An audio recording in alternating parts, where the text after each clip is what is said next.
পিতা পুত্র পবিত্র আত্মার নামে আমেন।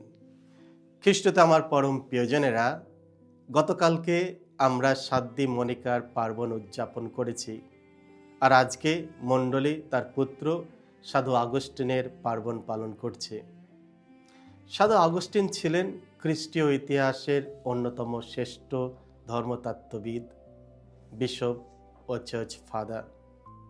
তার যৌবন ছিল সত্য ও শান্তির সন্ধানে এক অস্থির যাত্রা, কিন্তু মায়ের সাধ্য মনিকার অবিরাম প্রার্থনা এবং ঈশ্বরের কৃপায় তিনি খ্রিস্টের কাছে ফিরে আসেন।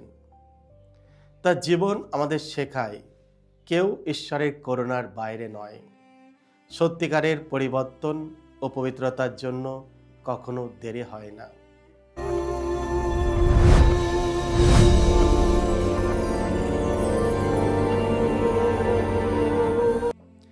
খ্রিস্টতে আমার পরম প্রিয়জনেরা, আজ আগস্ট মাসের 28 তারিখ, সাধারণকালের 21তম সপ্তাহ, শুক্রবার। আর আজকে ডেলি মান্না ঈশ্বরের বাণী প্রতিদিন নেওয়া হয়েছে সাধু মতি রচিত মঙ্গল সমাচার থেকে 25 অধ্যায় 1 থেকে 13 পদ। এসে আমরা ভক্তিভাবে আজকের এই বাণীটি শুনি।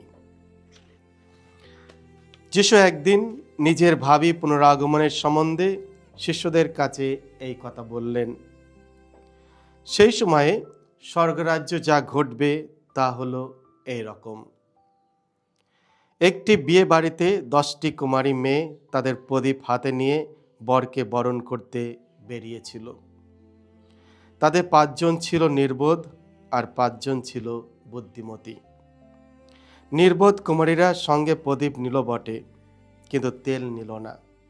কিন্তু বুদ্ধিমতীরা প্রদীপের সঙ্গে পাত্রে করে তেলও নিয়ে গেল।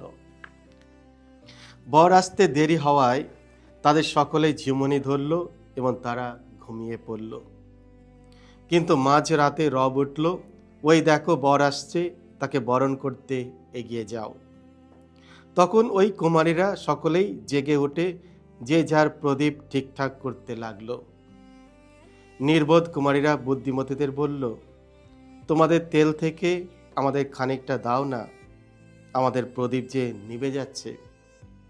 তখন বুদ্ধিমতীরা উত্তরে বলল, কিন্তু যা আছে তাতে আমাদের আর তোমাদের সকলের নাও কুলাতে পারে।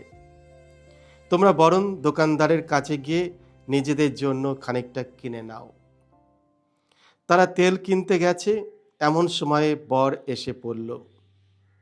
তখন যারা প্রস্তুত ছিল তারা বরের সঙ্গে বিয়ে বাড়িতে প্রবেশ করল। তারপর দরজা বন্ধ করা হলো। শেষে অন্য কুমারীরাও এলো। তারা বলে উঠল, প্রভু, ওগো প্রভু, দরজাটা একবার খুলে দিন। কিন্তু ভেতর থেকে বরের উত্তর এলো, তোমাদের সত্যিই বলছি, আমি তোমাদের চিনিই না। এরপর যিশু বললেন, তাই বলছি, তোমরা জেগেই থাকো, কারণ সেই দিনটি, সেই সময়টির কথা তোমরা তো জানোই না। এই হলো প্রভু যিশুর মঙ্গল সমাচার। প্রভু যিশু তোমার মহিমা উচ্চারিত হোক। তাই বলছি, তোমরা জেগেই থাকো। খ্রিস্টতে আমার পরম প্রিয়জনেরা, আজকের মঙ্গল সমাচারে যিশু আমাদের 10 জন কুমারীর দৃষ্টান্ত শোনান। 5 জন ছিল বুদ্ধিমতী এবং 5 জন ছিল নির্বোধ। সবাই প্রদীপ নিয়েছিল, কিন্তু বুদ্ধিমতীরা প্রদীপের সঙ্গে অতিরিক্ত তেলও সঙ্গে নিয়েছিল। বর আসতে দেরি করলেন। সবাই ঘুমিয়ে পড়ল, কিন্তু মধ্যরাত্রে যখন ঘোষণা করা হলো বর আসছেন, তাকে অভ্যর্থনা করতে বেরিয়ে এসো, তখন বোঝা গেল কে প্রস্তুত এবং কে অপ্রস্তুত। সাধু আগস্টিন তার বিখ্যাত প্রার্থনায় বলেছেন, হে প্রভু, আমাদের হৃদয় অস্থির যতক্ষণ না তা তোমাতে বিশ্রাম পায়। আমাদের হৃদয়ের এই অস্থিরতা সবসময় খারাপ নয়। এটি আমাদের ঈশ্বরকে খুঁজতে, প্রশ্ন করতে এবং শেষ পর্যন্ত তার কাছে নিজেদের সমর্পণ করতে সাহায্য করে। পৃথিবীর অনেক কিছু আমাদের সাময়িক আনন্দ দিতে পারে, কিন্তু হৃদয়ের গভীর শান্তি একমাত্র ঈশ্বরের মধ্যেই পাওয়া যায়। আমাদের জীবনের চূড়ান্ত গন্তব্য এই ঈশ্বরের কাছে, আমাদের চিরন্তর আবাসে। আজকের পবিত্র মঙ্গল সমাচারের উপমা কাহিনী থেকে আধ্যাত্মিক জীবনের 3টি পি আমরা শিখতে পারি। প্রথম পি, বি প্রুডেন্ট, বিচক্ষণ হও। 5 জন নির্বোধ কুমারী প্রদীপ নিয়েছিল, কিন্তু তেল নেননি। প্রদীপ ছিল, কিন্তু তাদের সঙ্গে এক্সট্রা তেল ছিল না। অর্থাৎ বাহ্যিক প্রস্তুতি ছিল, কিন্তু অন্তরের প্রস্তুতি ছিল না। আমাদের আধ্যাত্মিক জীবনেও এমন হতে পারে। আমরা গির্জায় আসি, প্রার্থনা করি, রোজরিমালা জপমালা করি, ধর্মীয় অনুষ্ঠানে যোগদান করি, কিন্তু আমাদের হৃদয়ে যদি সত্যিকারের প্রার্থনার মনোভাব না থাকে, তাহলে শুধু বাহ্যিকতা যথেষ্ট নয়। আমাদের বুঝতে হবে জীবনের কোন বিষয়গুলি সত্যিই গুরুত্বপূর্ণ।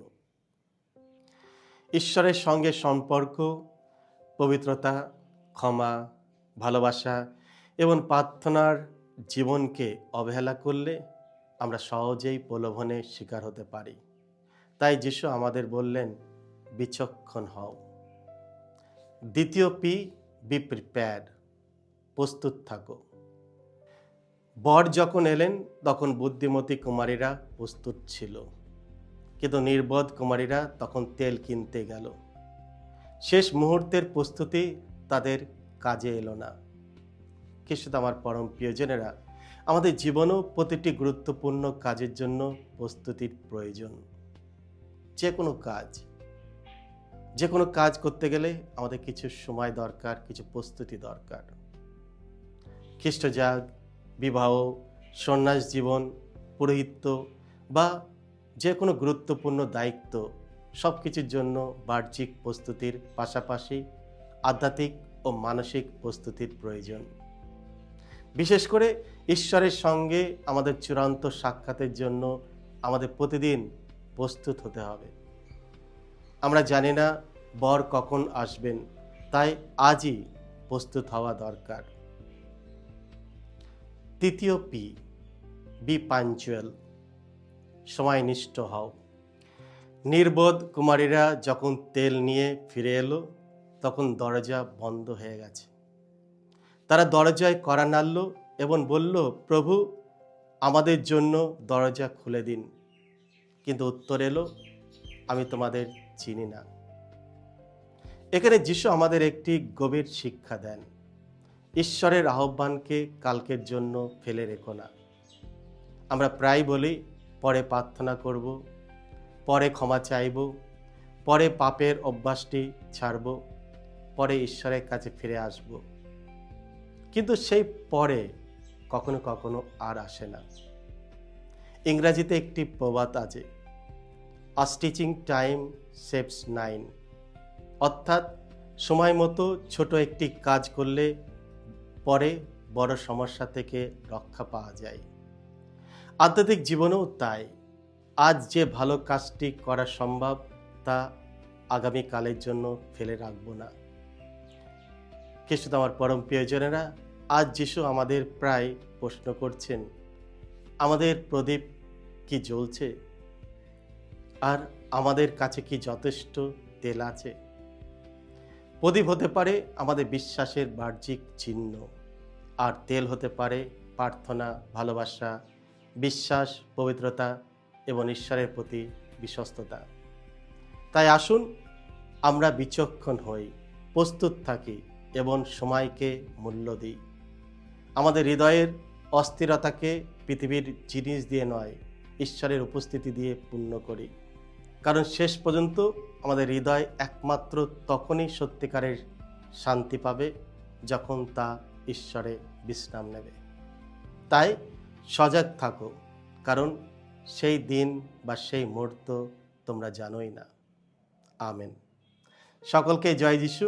ঈশ্বর আপনাদের সকলকে আশীর্বাদ করুন।